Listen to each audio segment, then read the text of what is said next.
All right, let's pull back the curtain on a little bit of movie magic. We're going to talk about how filmmakers can take a villain, a real bad guy, and somehow make you, well, kind of admire them. Let's dive in. You know that feeling, right? The music starts to build, the camera locks in, and the villain steps into the frame. Logically, you know they're dangerous, maybe even a monster. But all you feel in that moment is, wow, that little jolt of excitement. Yeah, that feeling, those goosebumps you get when you're looking at the supposed bad guy, that is not a happy accident. It is pure, calculated cinematic design. And that's exactly what we're going to break down. There is a specific formula, a mix of sound and visuals, that filmmakers all over the world use to make their antagonists seem glamorous, powerful, and maybe, just maybe, make us question who we should really be rooting for. So where does this all start? Well, funny enough, it's not with what you see, it's with what you hear. The very first tool in the filmmaker's toolbox is the background music, the BGM. It's literally the sonic foundation for building a legend. I love this way of thinking about it. Just imagine the music is the character's personal public relations agent. Its only job is to spin everything the character does, no matter how brutal or violent, and turn it into a moment of absolute glory. And this is where you can really see the trick in action. On screen, you might see something incredibly violent. Think about films like KGF or Animal. But listen to the music. It's telling you a completely different story. It's telling you to feel triumph, power, maybe even that this was all justified. The music isn't scoring the violence, it's scoring the idea of heroism behind it. So what does this so-called villain's anthem actually sound like? Well, it's usually this powerful mix of a few key things. You've got a heavy bass line that just screams power and weight. Then there's a catchy, repetitive hook that gets stuck in your head. It becomes their signature sound. You add in some swelling orchestration to make it all feel epic, and top it off with a high-energy tempo to get your own heart racing. But sound is only half the battle. That awesome anthem needs an entrance to match, and that's where the visual side of the formula comes into play.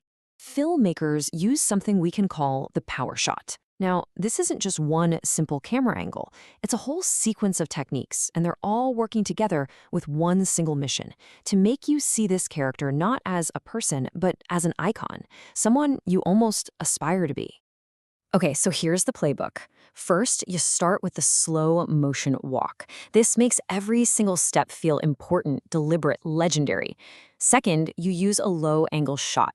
The camera is literally looking up at them, which forces you, the viewer, to feel smaller.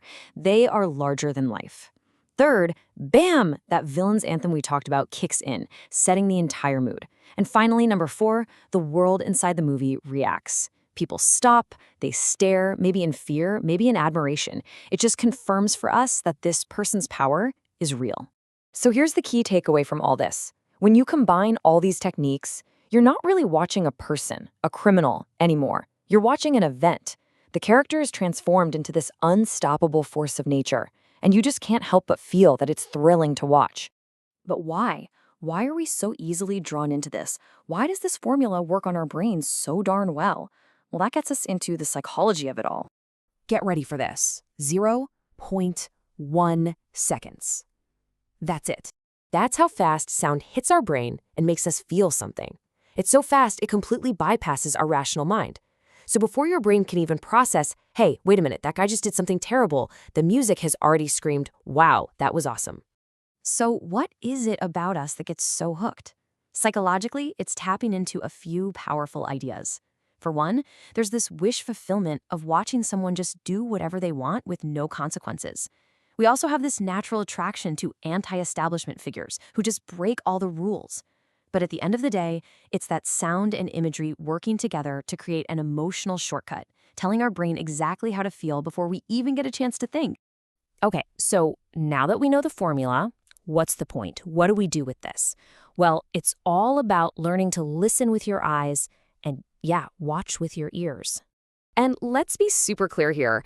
The point of breaking this down is not to ruin your favorite movies. Not at all. It's actually to make you appreciate them more, to see the artistry, the craft, and to become a smarter viewer who understands exactly how your emotions are being guided. So really, it all boils down to this incredibly powerful two-part formula. You've got the heroic music that turns violence into a display of power. And you've got that cool entry shot that makes the character seem dominant and almost aspirational. It's a perfect 1-2 punch. So I'll leave you with this.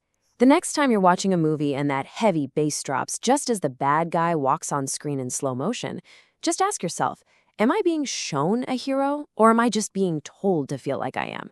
The music is telling you who to root for, but the question is, will you believe it?